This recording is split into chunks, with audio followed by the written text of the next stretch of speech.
में हमारा एक राज्य है पश्चिम बंगाल। पश्चिम बंगाल की तरफ हम जाते हैं तो हमें पता चलता है कि पश्चिम बंगाल के अंदर मुर्शिदाबाद के अंदर कुछ समय पहले प्रोटेस्ट किए गए थे। उन प्रोटेस्ट को लेकर कलकत्ता हाईकोर्ट ने अपनी रिपोर्ट जारी करी है।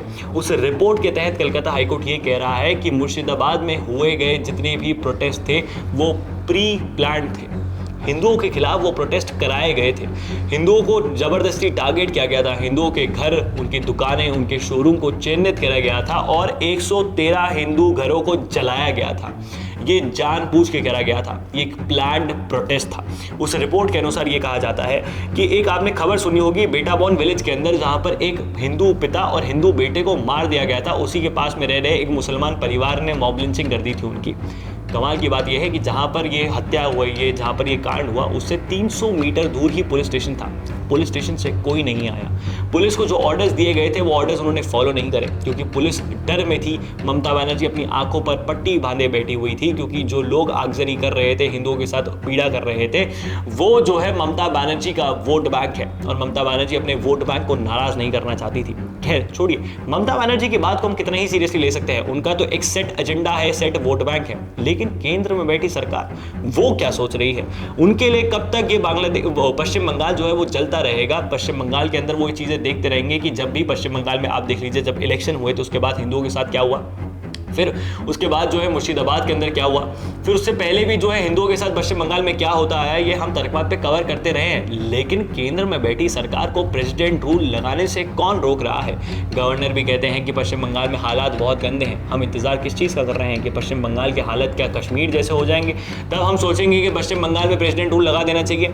मोदी जी को किसका डर है कि पश्चिम बंगाल में अगर हम प्रेसिडेंट रूल लगा देते हैं, नहीं लगा देते हैं तो क्या होता है? अगले साल पश्चिम बंगाल में चुनाव होने वाले हैं। क्या सरकार ये माने बैठी हुई है कि वो इस बार चुनाव जीत जाएंगी और फिर चुनाव जीतने के बाद वो जितनी भी जो रैडिकल आइडियोलॉजी वाले लोग हैं, जो बिल्कुल लेफ्ट द्वारा फंडेड हैं और एकदम एक्सट्रीमिस्ट विचारधारा द्वारा जो एकदम मोटिवेटेड हैं और हिंदुओं के साथ वो लोग गलत कर रहे हैं, उनको वो उठा के जेल में डालेगी?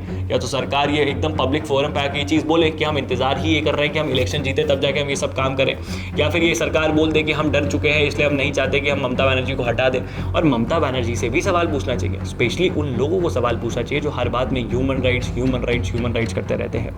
बंगाल में चल रही हर एक हिंदू जो हत्या होती है उन सभी चीज़ों को पूरी मीडिया उसको रिपोर्ट करती है। कोई ज़्यादा करता है, कोई कम करता है, लेकिन रिपोर्ट ज़रूर की जाती है।